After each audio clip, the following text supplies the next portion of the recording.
नमस्कार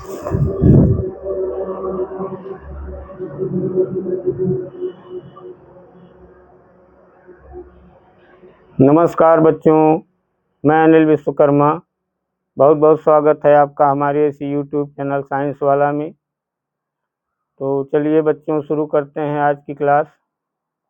बच्चों, इसके पहले वाले वीडियो में मैंने आपको कुछ न्यूमेरिकल बताया था।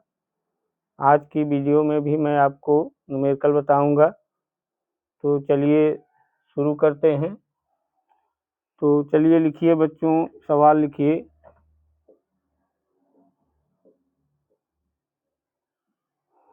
कि एक दूसरे से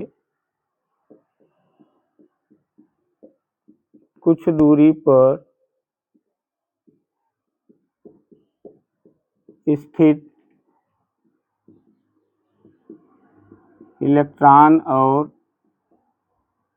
प्रोटॉन के बीच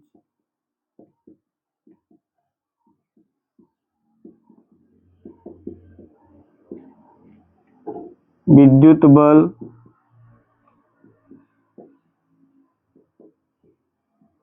और गुरुत्वीय बल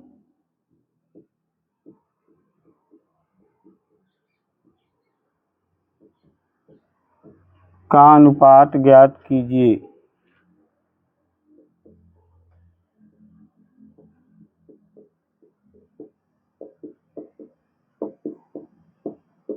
बच्चों, ये सवाल है। तो देखिए, इसमें पूछा जा रहा है कि विद्युत बल और गुरुत्वीय बल का अनुपात ज्ञात कीजिए।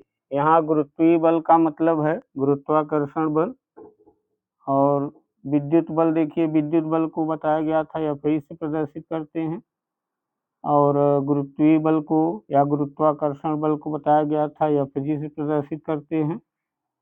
अब सवाल में कहा जा रहा है कि ये विद्युत बल और गुरुत्वाकर्षण बल, इन दोनों का अनुपात ज्ञात कीजिए। अनुपात मतलब इन दोनों का भाग दे दीजिए।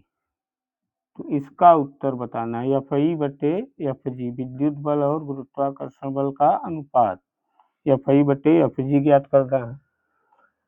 तो इसका एक सूत्र बताया गया था आपको, दोनों बलों का अनुपात ज्ञात करने का। Fi/Fg बराबर K/Q1 Q2 बटे में capital G M1 into M2। इसी सूत्र से विद्युत बल और गुरुत्वाकर्षण बल में अनुपात ज्ञात कर सकते हैं। तो देखिए, विद्युत बल और गुरुत्वाकर्षण बल में अनुपात ज्ञात करने के लिए हमें Q1 Q2 का मान चाहिए, M1 और M2 का मान चाहिए, मतलब आवेश का मान चाहिए और द्रव्यमान का मान चाहिए। तो यहाँ देखिए, यहाँ बताया गया है सवाल में कि एक इलेक्ट्रॉन और प्रोटॉन एक दूसरे से कुछ दूरी पर स्थित हैं। तो देखिए, जैसे मान लीजिए यहाँ इलेक्ट्रॉन है और यहाँ मान लीजिए कोई प्रोटॉन है, और ये दोनों एक दूसरे से कुछ दूरी पर स्थित हैं। तो दूरी कितनी है ये नहीं बताया गया है, तो मान लिया जाए कि ये दोनों एक दूसरे से r दूरी पर स्थित हैं। तो मान लिया गया कि इलेक्ट्रॉन प्रोटॉन एक दूसरे से r दूरी पर स्थित है। अब हमें यही Q1 Q2 चाहिए और M1 M2 चाहिए। तो देखिए, ये इलेक्ट्रॉन है, इलेक्ट्रॉन का आवेश होता है -1.6 गुणित 10⁻⁻⁹ कूलम। ये प्रोटॉन है, इसका भी आवेश होता है +1.6 गुणित 10⁻⁻⁹ कूलम।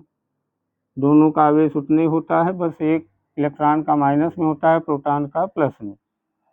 तो इलेक्ट्रॉन के आवेश को हम Q1 मान लें और प्रोटॉन के आवेश को Q2 मान लें। तो देखिए, हमें Q1 Q2 का मान मिल गया है। अब द्रव्यमान चाहिए हमें M1 M2। इलेक्ट्रॉन का द्रव्यमान भी होता है, देखिए 9.1 गुणित 10⁻⁻27 किलोग्राम, नहीं 31 किलोग्राम। और प्रोटॉन का द्रव्यमान भी होता है। प्रोटॉन का द्रव्यमान है 1.67 गुणित 10 की घात माइनस 27 किलोग्राम। तो देखिए इलेक्ट्रॉन प्रोटॉन का द्रव्यमान भी है, तो इलेक्ट्रॉन के द्रव्यमान को m1 मान लें और प्रोटॉन के द्रव्यमान को m2 मान लें, तो देखिए हमें m1 m2 भी मिल गया है। अब सभी मानों को इसमें रख के हल कर दें तो विद्युत बल और गुरुत्वाकर्षण बल का अनुपात आ जाएगा। तो चाहे तो आप यहाँ लिख सकते हैं हल में दिया है इलेक्ट्रॉन का आवेश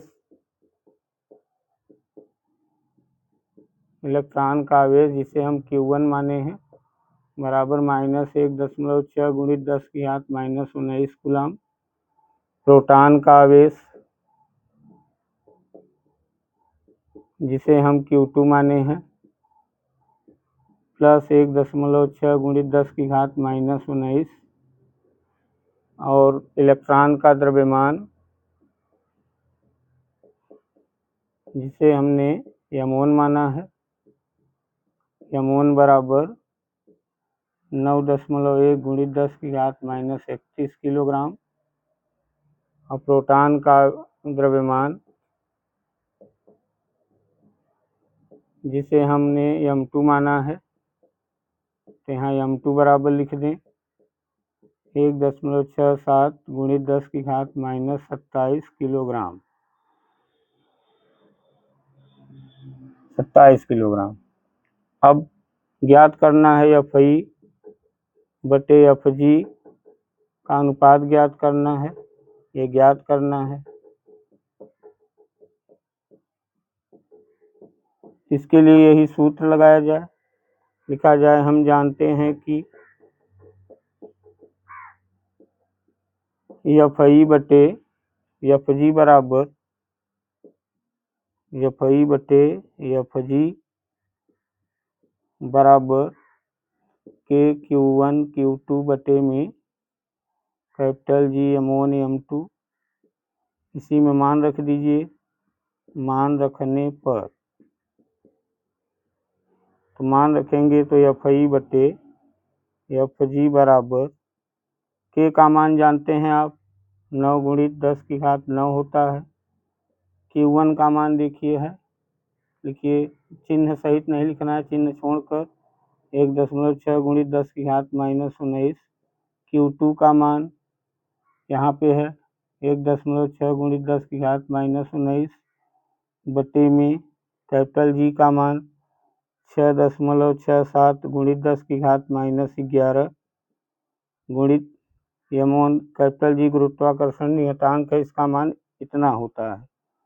m1 देखिए ये है 9.1 गुणित 10 की घात -31 और m2 ये है 1.67 गुणित 10 की घात -27। चलिए अब इसे हल किया जाए।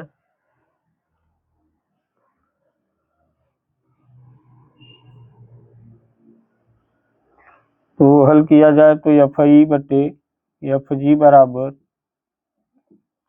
अब यहाँ 1.6 और 9 का गुणा कर दीजिए, तो गुणा करने से देखिए आएगा 1.6 का गुणा करेंगे 9 को ऐसे लिख दिए हैं और इसका गुणा करेंगे तो 2.56 आएगा और गुणित 10 की घात 19 जोड़िए -38 और उसमें 9 घटा दीजिए तो 18 में 9 घटाएंगे 9 आएगा और यहाँ 2 तो -29 आया और बटे में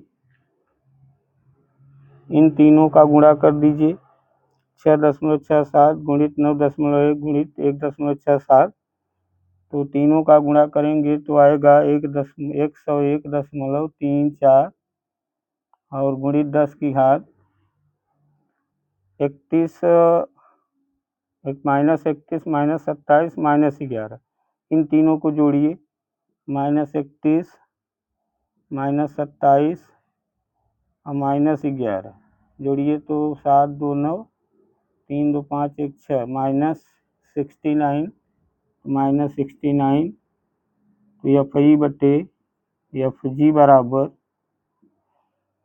अब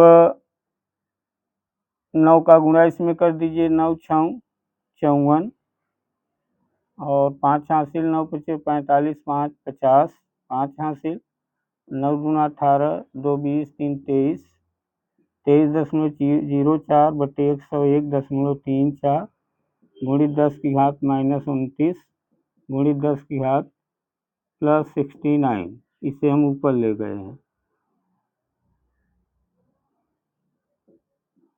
तो इसे हम ऊपर ले गए, तो माइनस में था, ऊपर जाने प्लस हो जाएगा, तो FI बटे FG बराबर होगा, इन दोनों का भाग दे देंगे और गुणित में आएगा 10 की घात, 9 में 9 घटाइए 0, और 6 में 2 घटाइए 4 आएगा, तो 40 घात आएगा। इन दोनों का भाग दीजिए, इन दोनों का भाग देखिए,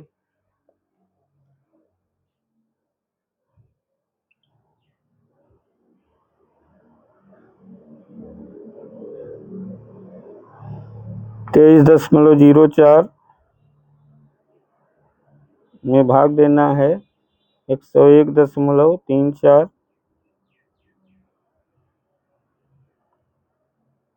तो आ रहा है 0.227। तो क्या कीजिए, यहाँ से दशमलव को यहाँ लाइए, 2 और 2 के बीच में, मानक रूप में इसे बनाइए, तो हो जाएगा FI बटे FG बराबर, दशमलव को यहाँ से यहाँ लाइए, तो होगा 2.27 गुणित 10 की घात, देखिए यहाँ से यहाँ लाए हैं तो एक अंक डकाए हुए हैं, -1 गुणित 10 की घात 40, तो FI बटे FG बराबर होगा 2.27 गुणित 10 की घात 39। इसी को ऐसे भी लिख सकते हैं, FI बराबर 2.27 गुणित 10 की घात 39 गुणित FG। इसका मतलब हुआ कि ये जो अनुपात तो देखिए आ गया है, अब इसको इस तरह लिख देंगे, तो इसका मतलब होता है कि स्थिर विद्युत बल, यानी इलेक्ट्रॉन और प्रोटॉन के बीच लगने वाला स्थिर विद्युत बल गुरुत्वाकर्षण बल का 2.27 गुणित 10 की घात 39 गुना होता है। तो बस यही उत्तर है इसका, नोट कर लीजिए आप लोग इसे। तो चलिए इसे मिट दें।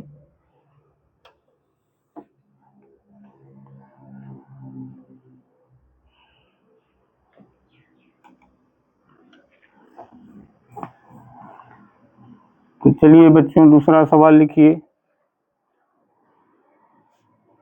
लिखिए, धातु के दो गोले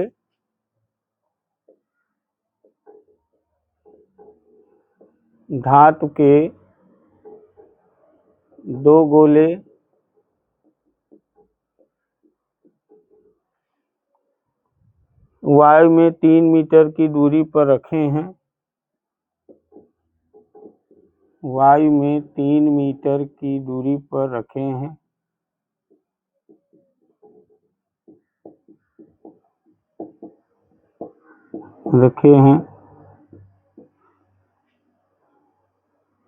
प्रत्येक गोले पर 10 की घात -6 कूलाम आवेश है।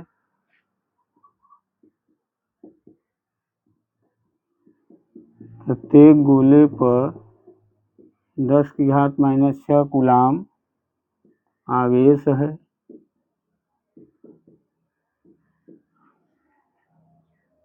तो पहला नंबर इसमें लिखा है, गोलों के बीच कार्यरत स्थिर विद्युत, गोलों के बीच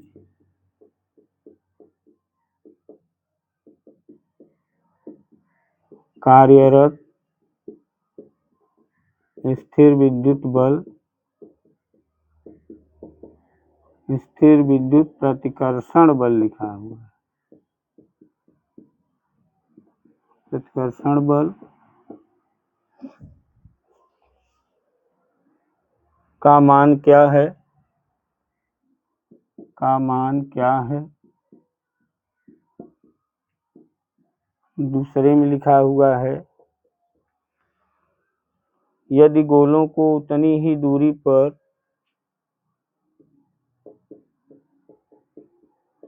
यदि गोलों को उतनी ही दूरी पर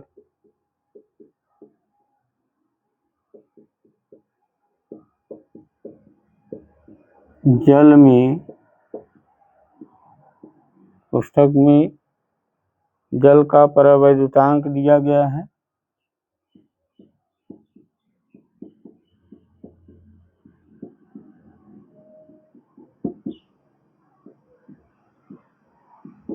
अस्सी जल में रखा जाए तो इनके बीच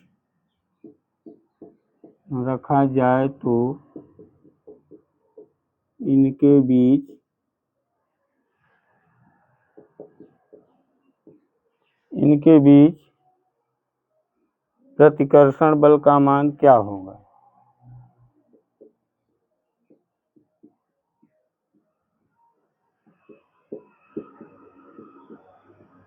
का मान क्या होगा। तो चलिए बच्चों इसे हल किया जाए। देखिए इसमें लिखा है धातु के दो गोले वायु में 3 मीटर की दूरी पर रखे हैं और प्रत्येक गोले पर 10⁻⁻⁶ कूलाम आवेश है। गोलों के बीच कार्यरत स्थिर विद्युत प्रतिकर्षण बल का मान क्या है। और गोलों को करें उतनी ही दूरी पे जल में रख दें तो इनके बीच प्रतिकर्षण बल का मान क्या होगा। प्रतिकर्षण बल मतलब स्थिर विद्युत बल। स्थिर विद्युत बल आकर्षण भी होता है, आकर्षण प्रकृति का भी होता है और प्रतिकर्षण प्रकृति का भी होता है। तो चलिए इसे हल करते हैं। धातु के दो गोले हैं तो देखिए मान लीजिए धातु का एक गोला है और ये धातु का दूसरा गोला है। कहा गया है कि ये दोनों एक दूसरे से 3 मीटर की दूरी पर हैं। तो मान लीजिए इनके बीच की दूरी 3 मीटर है और कहा जा रहा है कि गोलों पर, प्रत्येक गोले पर मतलब दोनों गोलों पर 10⁻⁻⁶ कूलाम आवेश है। तो इस पर भी 10⁻⁻⁶ कूलाम आवेश है और इस पर भी 10⁻⁻⁶ कूलाम का आवेश है। तो देखिए इस गोले पे जो आवेश है उसे Q1 मान लें और इस गोले पे जो आवेश है इसे Q2 मान लें। ये जो बीच की दूरी दी गई है इसे R मान लें, R बराबर 3 मीटर। तो देखिए हमें Q1 पता है, Q2 पता है और R का मान पता है। तो हम गोलों के बीच में लगने वाला स्थिर विद्युत प्रतिकर्षण बल ज्ञात कर सकते हैं कूलाम के नियम से। तो यहाँ चाहे तो लिख दीजिए, यहाँ हल में दिया है पहले गोले पर आवेश Q1 जिसे हम Q1 माने हैं 10⁻⁻⁶ कूलाम, दूसरे गोले पे आवेश जिसे Q2 माने हैं 10⁻⁻⁶ कूलाम और दोनों गोलों के बीच की दूरी R बराबर 3 मीटर। और ये बच्चों ये सब कहाँ रखा हुआ है, कह रहे हैं कि वायु में रखा हुआ है। कहाँ रखा हुआ है, वायु में। तो चलिए ये मान लीजिए पहला नंबर हम हल कर रहे हैं। तो कूलाम का नियम प्रयोग कीजिए, बल ज्ञात करना है, बल लिख दीजिए, विद्युत बल ज्ञात करना है F मतलब स्थिर विद्युत बल। अब ये प्रतिकर्षण प्रकृति का ही होगा क्योंकि देखिए ये वाला आवेश यहाँ धनात्मक है, ऋण नहीं है तो धनात्मक माना जाएगा। ये भी आवेश देखिए यहाँ ऋण नहीं है तो धनात्मक ही माना जाएगा। तो दोनों आवेश कैसे हैं, धनात्मक हैं, इसका मतलब प्रतिकर्षण बल ही लगेगा। तो प्रतिकर्षण बल हो या आकर्षण बल हो उसे स्थिर विद्युत बल या F से प्रदर्शित करते हैं, किसी का मान ज्ञात करना। तो चलिए सूत्र लिखते हैं। हम जानते हैं कि जब आवेशित आवेश कहाँ रखे हुए हों, हवा में रखे हों, तब एफ आई बराबर होता है 1/4πε0 इंटू Q1 Q2 बटे में आर स्क्वायर। यहाँ के भी लिख सकते थे क्योंकि के का ही ये मान है और के का मान 9 × 10⁹ भी होता है, तो हम के न लिख के यही लिख दिए हैं, उससे कोई दिक्कत नहीं है। इसमें मान रखिए, मान रखने पर तो एफ आई बराबर इसका मान रख लीजिए 9 × 10⁻9, Q1 का मान रखिए 10⁻−6, Q2 का मान रखिए 10⁻−6 और R का मान रखिए 3 मीटर और इसका स्क्वायर। इसे हल कीजिए तो एफ आई बराबर होगा 9 × 10⁻9, 9 × 10 की घात, देखिए 6 6 12 हुआ, 12 में से 9 घटा दीजिए -3 होगा और बटे में 3 का स्क्वायर कर दीजिए 9, 9 से 9 काट दीजिए तो आ जाएगा 10⁻−3 न्यूटन। ये बल का मात्रक होता है न्यूटन। तो इन गोलों के बीच इतने न्यूटन का प्रतिकर्षण बल लगेगा। एक उत्तर यही है। चलिए इसे लिख लीजिए। अब दूसरा पार्ट हल करें।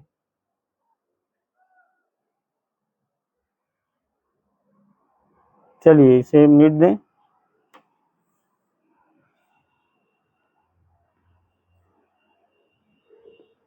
चलिए दूसरा पार्ट हल करते हैं। दूसरे पार्ट में देखिए कहा गया है कि गोलों को उतनी ही दूरी पर जल में रखा जाए, यानी इन दोनों गोलों को 3 मीटर की दूरी पर कहाँ रख दिया जाए, जल में। यानी दोनों गोलों के बीच की दूरी 3 मीटर ही रहे। इस पूरे सिस्टम को कहाँ रख दिया जाए, जल में। जैसे मान लीजिए एक बर्तन हम लिए और इसी में मान लीजिए जल भरा हुआ है और उसी में ले जाके हम रख दिए। मान लीजिए जल भरा हुआ है, उसी में रख दिए और ये जो जल भरा है इसका परावैद्युतांक सवाल में दिया गया है। परावैद्युतांक के का मान दिया गया है 80। तो देखिए इन गोलों को, इन आवेशित गोलों को 3 मीटर की दूरी पर ही कहाँ रख दिया गया है, ले जाकर जल में रख दिया गया है। तब कह रहे हैं कि इन गोलों के बीच में कितने न्यूटन का प्रतिकर्षण बल लगेगा। तो यहाँ लिखा जाए, क्योंकि आवेशित गोलों को उतनी ही दूरी पर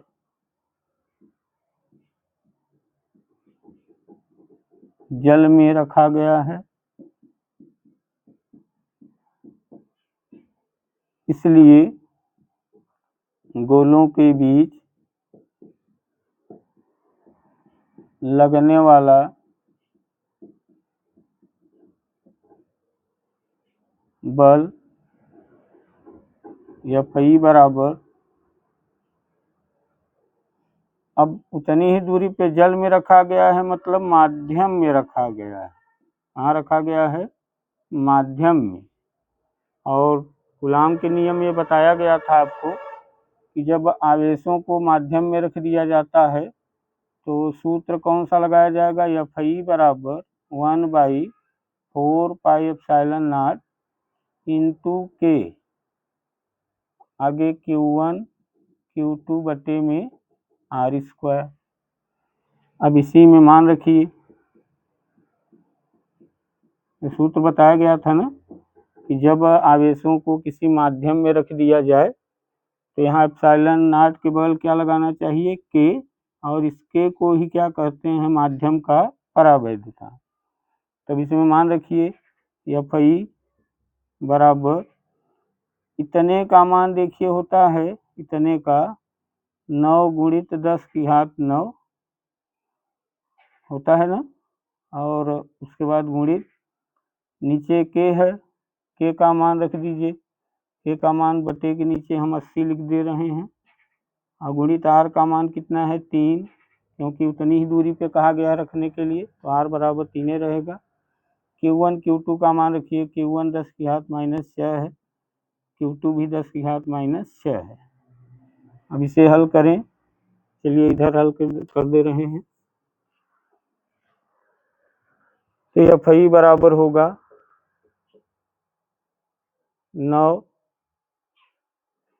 गुणित 10 की घात 9 गुणित 10 की घात -12 और नीचे होगा 80 गुणित 3, 80 गुणित 3 होगा, नहीं यहाँ 3 का स्क्वायर भी होगा, r का मान है ना, स्क्वायर लगेगा तो यहाँ 9 हो जाएगा। तो ये 9 से 9 कट जाएगा, तो Fi बराबर 10 की घात -3 और बटे में 80। इसे हम 1/80 ऐसे भी लिख सकते हैं, 1/80 गुणित 10 की घात -3, 12 में 9 घटा 3, 1/80 को अलग कर दिए हैं। अब 1 में 80 से भाग दिया जाए, 1 में 80 से भाग देने पर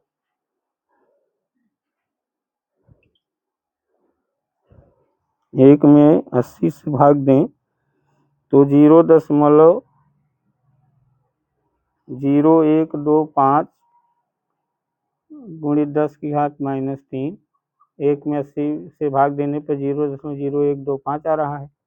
इसे मानक रूप में लिख दें, तो दशमलव को उठा के यहाँ लाइए 1 और 2 के बीच में, तो 1.25 गुणित 10 की घात, यहाँ से दशमलव यहाँ लाए हैं तो कई अंक डकाए हैं, 3 अंक, तो 10 की घात -3 लिखिए और 10 की घात -3,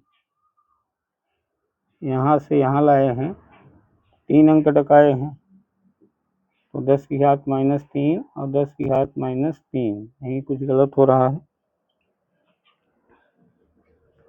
उत्तर भाग गलत है क्या? नहीं नहीं सही है, ये हम गलत जगह दशमलव ले जा रहे हैं, हमें दशमलव 1 और 2 के बीच में लाना है। 1.25 गुणित 10 की घात 2 अंक टकाए हैं -2, तो अब बराबर होगा 1.25 गुणित 10 की घात -5 न्यूटन। तो ये उत्तर हो जाएगा। यानी जब गोलों को, आवेशित गोलों को उतनी ही दूरी पर जल में रख दिया जाए, मतलब किसी माध्यम में रख दिया जाएगा, तो गोलों के बीच में इतने न्यूटन का प्रतिकर्षण बल लगेगा।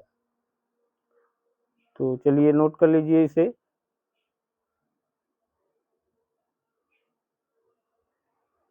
चलिए बच्चों इसे मीटे। देखिए बच्चों, इसका उत्तर ये जो आया है Fi, यानी कि गोलों को जब माध्यम में रख दिया गया है तब इतने न्यूटन का बल लग रहा था। तो इसे हम लोग एक दूसरे सूत्र से भी ढूंढ सकते हैं। देखिए कैसे,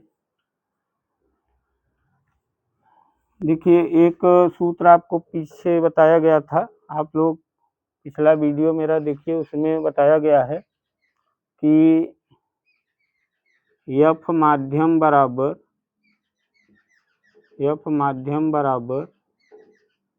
F हवा बटे K, ये एक सूत्र बताया गया है। ये माध्यम का परावैद्युतांक है, यानी जिस माध्यम में आवेशों को रखा जाता है उस माध्यम का परावैद्युतांक है। यहाँ आवेशित गोलों को जल वाले माध्यम में रखा गया है, इसलिए जल का परावैद्युतांक माना जाएगा। F हवा का मतलब जब आवेशों को हवा में रखा जाए तब उन पे कितना बल लगेगा, वो F हवा है। और F माध्यम का मतलब जब आवेशों को माध्यम में रख दिया जाए, जैसे कि जल वाले माध्यम रख दे, तब कितना बल लगेगा, उसे F माध्यम कहेंगे। तो इसी से देखिए हम लोग निकाल सकते हैं। देखिए जब गोलों को हवा में रखा गया था तब आवेशित गोलों के बीच में कितना बल लग रहा था, जब गोलों को हवा में रखा गया था तब इनके बीच कितना बल लग रहा था, वही निकाले थे ना, 10 की घात -3, और जल का परावैद्युतांक कितना है, 80, यहाँ भी देखिए 1/80 लिखें और गुणित 10 की घात -3, तो 1 में 80 से अभी भाग दिए थे तो आया था 0.0125 गुणित 10 की घात -3 और दशमलव को यहाँ से उठा के यहाँ लाएं तो 1.25 गुणित 10 की घात -2 गुणित 10 की घात -3 तो होगा 1.25 गुणित 10 की घात -5 न्यूटन। तो देखिए इससे भी वही उत्तर आ रहा है, तो ये भी नियम सही है। यानी अगर हवा में, जब गोलों को हवा में रखा गया था उस समय बल निकाल लें और उसी में परावैद्युतांक से भाग दे दें तो माध्यम में गोलों को रखने पर कितना बल लगेगा वो आपको मिल जाएगा। तो इसे भी नोट कर सकते हैं। तो चलिए बच्चों इसे मिटे, आप लोग वीडियो रोक कर नोट कर सकते हैं। तो चलिए बच्चों और सवाल लिखिए।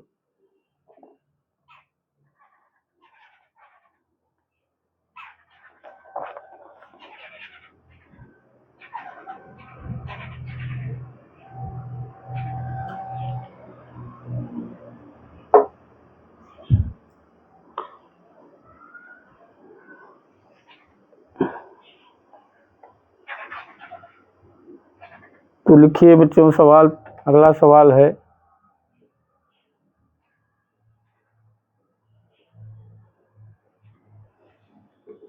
+2 कूलाम व +4 कूलाम के दो बिंदु आवेश,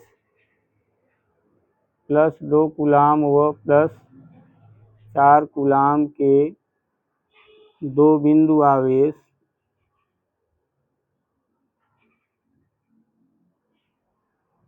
दो बिंदु आवेश 2 मीटर की दूरी पर 2 मीटर की दूरी पर रखे हों तो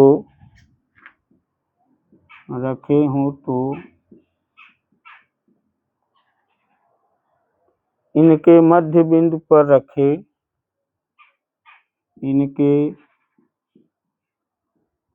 मध्य बिंदु पर रखे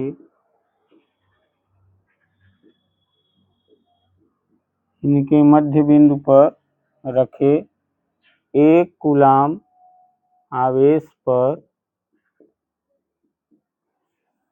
1 कूलाम आवेश पर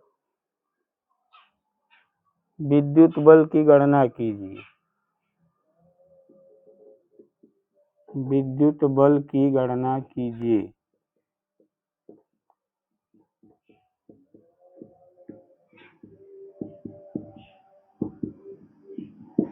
चलिए बच्चों इसे हल किया जाए। देखिए इसमें कहा जा रहा है कि +2 कूलाम व +4 कूलाम के दो बिंदु आवेश 2 मीटर की दूरी पे रखे हों, यानी ये दोनों आवेश एक दूसरे से 2 मीटर की दूरी पे रखे हैं। तो चलिए पहले इन्हीं दोनों को दिखाया जाए चित्र में। मान लीजिए यहाँ एक बिंदु आवेश है, यहाँ एक बिंदु आवेश है और इस पर +2 कूलाम का आवेश है और ये +4 कूलाम का आवेश है, बिंदु आवेश है और ये दोनों एक दूसरे से 2 मीटर की दूरी पर हैं। इनके बीच की दूरी कितनी है? 2 मीटर। यहाँ से यहाँ तक की दूरी 2 मीटर है। चलिए अब कहा जा रहा है कि इनके मध्य बिंदु पर रखे 1 कूलाम आवेश, यानी कि इस लाइन के मध्य बिंदु पर, यानी इन दोनों आवेशों के मध्य बिंदु पर 1 कूलाम का आवेश रखा हुआ है। लिखा है ना कि इनके मध्य बिंदु पर, यानी इन आवेशों के मध्य बिंदु में क्या रखा है? एक कूलाम का आवेश। तो चलिए यहाँ मध्य बिंदु है, मान लीजिए यहाँ ए है, ए पर +2 कूलाम का आवेश है, बी पर 4 कूलाम का आवेश है और मध्य बिंदु मान लिया जाए सी है। ये बिंदु कौन सा है? मध्य बिंदु, मध्य बिंदु है। तो कह रहे हैं कि मध्य बिंदु पर जो 1 कूलाम का आवेश रखा हुआ है इस पर विद्युत बल की गणना कीजिए। तो इस 1 कूलाम के आवेश पर कुल कितना बल लगेगा ये ज्ञात करके बताना है। और ये रखा कहाँ है, मध्य बिंदु पे रखा है। तो देखिए बच्चों, ये जो मध्य बिंदु पे 1 कूलाम का आवेश रखा है, इस आवेश के ऊपर ये वाला आवेश भी बल लगाएगा और इस आवेश के ऊपर ये 4 कूलाम आवेश वाला भी बल लगाएगा। यानी दोनों आवेश, ये जो किनारे किनारे के आवेश हैं, ये दोनों इसके ऊपर बल लगाएंगे। तो पहले हम लोग यही पता कर लें कि इस आवेश के द्वारा यानी +2 कूलाम आवेश के द्वारा इसके ऊपर कितना बल लगेगा और +4 कूलाम आवेश के द्वारा इस 1 कूलाम आवेश पे कितना बल लगेगा। ऐसे ज्ञात करें तब आगे हल किया जाएगा। और एक चीज़ देखिए, यहाँ से यहाँ की दूरी कितनी है, 2 मीटर है। यह कौन सा बिंदु है, मध्य बिंदु है। तो यहाँ से यहाँ की दूरी कितनी हो जाएगी, 1 मीटर, आधी हो जाएगी क्योंकि ये मध्य बिंदु है। और यहाँ से यहाँ की दूरी भी कितनी होगी, 1 मीटर। तो चलिए इस आवेश के द्वारा इस आवेश पर लगने वाला बल निकाला जाए। तो मान लिया जाए कि इस आवेश के द्वारा इस आवेश पे लगने वाला बल F1 है। तो यहाँ लिख सकते हैं, माना +2 कूलाम आवेश के कारण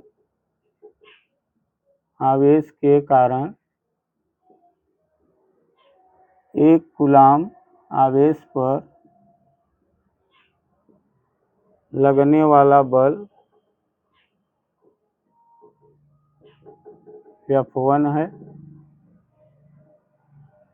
इसलिए F1 का मान निकाला जाए।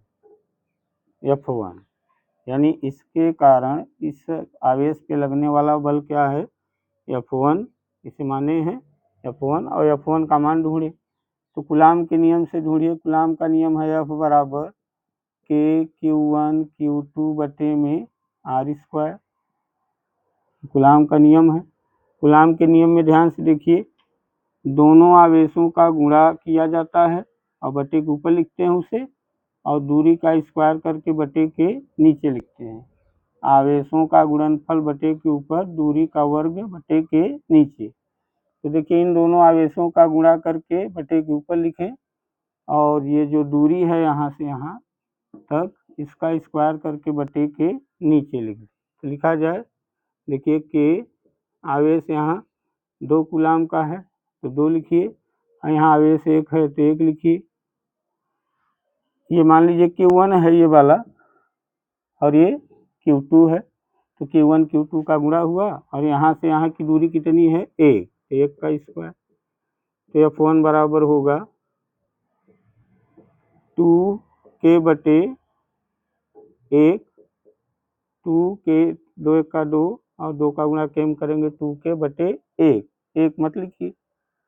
अच्छा, F1 बराबर 2K आया, यानी कि इस आवेश के कारण इस आवेश पर लगने वाला बल F1 माने थे और F1 का उत्तर कितना आया, 2K। अब थोड़ा सा ये देखिए, इस आवेश के कारण इसके ऊपर जो बल लगा वो तो F1 था और उसका मान आया 2K। तो ये F1 की दिशा किधर होगी, तो देखिए F1 की दिशा किधर होगी। तो बच्चों, कूलाम अपने नियम में ये बताए थे कि जैसे ये 2 आवेश हैं,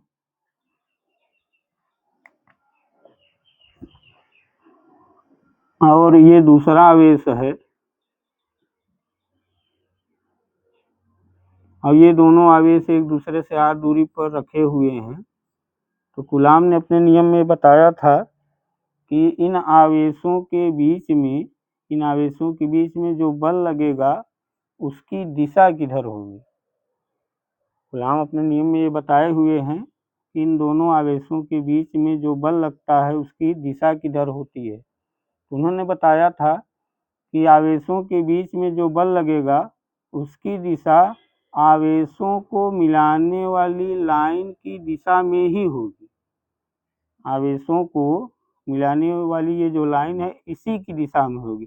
इसी की दिशा में या तो आगे की ओर इसी लाइन की दिशा में या तो पीछे की ओर, ऐसे या तो इधर आगे की ओर इसी लाइन में या तो इधर पीछे की ओर। मतलब आवेशों को मिलाने वाली रेखा जो खींची गई है इसी की दिशा में होगी बस। मतलब इस दिशा में नहीं होगा, इस दिशा में नहीं होगा, आवेशों को मिलाने वाली लाइन की ही दिशा में या तो आगे या तो पीछे होगा। तो चलिए यहाँ देखिए, इस आवेश के कारण इस आवेश पर लगने वाला बल कितना है, F1। तो F1 की दिशा किधर होगी, इन दोनों को मिलाने वाली ये जो लाइन है इसी लाइन के दिशा में या तो आगे की ओर या तो इधर होगी। तो देखिए किधर होगी, तो देखिए ये कैसा आवेश है, ये धन, देखिए धन चिन्ह लगा है, और ये कैसा आवेश है, ये भी प्लस में है, धन में है। तो चूंकि दोनों आवेश कैसे हैं, धनात्मक हैं, तो इनके बीच कौन सा बल लगेगा, प्रतिकर्षण बल। और प्रतिकर्षण बल लगने का मतलब ये आवेश इसके ऊपर बल लगा के इसे इधर धक्का देगा, यानी कि F1 की दिशा इधर होगी, इस दिशा में, यानी इसके कारण इसके ऊपर जो बल लगेगा F1 उसकी दिशा उधर होगी, क्योंकि प्रतिकर्षण बल लग रहा है। और देखिए ये धनात्मक आवेश है और ये भी कैसा है, धनात्मक ही है। तो चूंकि दोनों धनात्मक हैं तो इसके कारण इसके ऊपर जो बल लगेगा वो भी प्रतिकर्षण बल होगा, उसकी दिशा इधर होगी, क्योंकि ये इसके ऊपर बल लगा कि इधर धक्का देगा। तो इसके द्वारा जो इसके ऊपर बल लगेगा, मान लिया जाए F2 है और उसकी दिशा इधर होगी, तो इस तरफ दिखाएंगे। तो देखिए जो F1 F2 की दिशा हम दिखा रहे हैं वो आवेशों को मिलाने वाली लाइन की दिशा में ही दिखा रहे हैं, ठीक है ना। तो चलिए F1 तो निकाल लिए हैं, अब F2 निकाला जाए। तो F2 किसके कारण बल लग रहा है, +4 कूलाम आवेश के कारण 1 कूलाम आवेश पर लगने वाला बल। तो मान लिया जाए, माना +4 कूलाम आवेश के कारण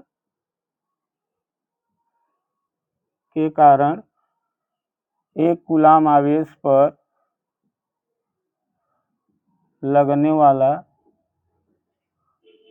बल F2 है, इसलिए F2 बराबर कूलाम के नियम से निकालिए, ये जो दोनों आवेश हैं इनका गुणा कीजिए।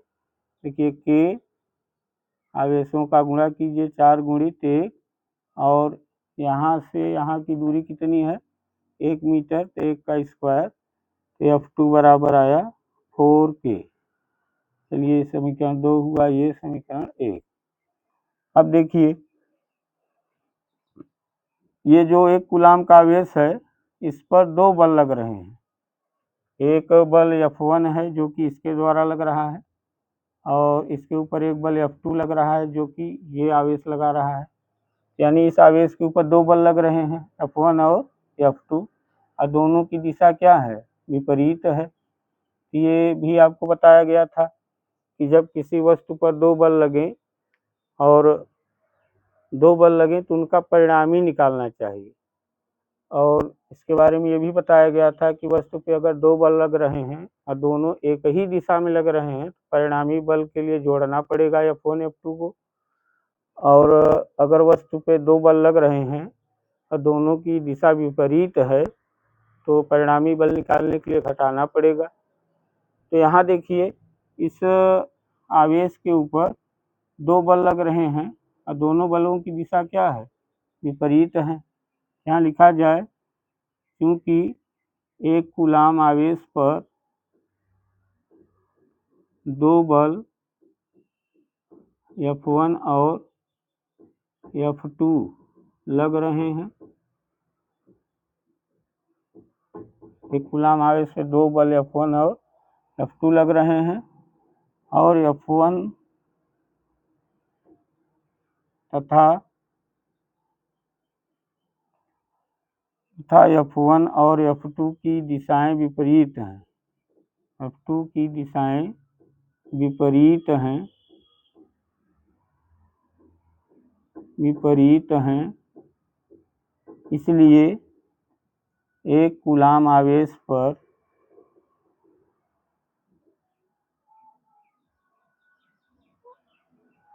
परिणामी बल निकाला जाए। 1 कूलम आवेश पर परिणामी बल, तो परिणामी बल के लिए क्या करना है, दिशाएं विपरीत हैं, दोनों की दिशाएं विपरीत हैं, तो परिणामी बल के लिए दोनों को घटाना होगा। और ये भी बताया गया था कि घटाते समय जो बड़ा होगा बल उसमें से छोटे वाले बल को घटाना है। तो देखिए F1 F2 में यहाँ देखिए कौन बड़ा है, F2 बड़ा है, F1 छोटा, ये 4K है, ये 2K है। तो 1 कूलम आवेश पर परिणामी बल निकालना है तो F बराबर, परिणामी बल मतलब टोटल बल, यानी इसके ऊपर 2 बल लग रहे हैं, टोटल बल इसके ऊपर कितना बल लग रहा है वही है परिणामी बल। तो क्या कीजिए F2 में से F1 घटाइए, क्योंकि F2 बल बड़ा था, F1 छोटा था, तो F2 में F1 घटाइए तो F बराबर आएगा, F2 4K है, F1 2K है, हटा देंगे तो आएगा 2K। K का मान हम यहाँ नहीं रखे थे, अंत में रख दे रहे हैं, तो यहाँ रखिए F बराबर 2K का मान 9 गुणित 10 की घात 9, तो F बराबर होगा 2 9 दूना 18 गुणित 10 की घात 9 न्यूटन। कितना बल लगेगा,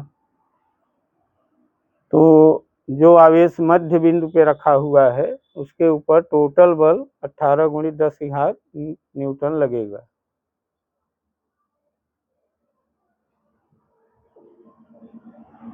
चलिए बच्चों इसे लिख लीजिए।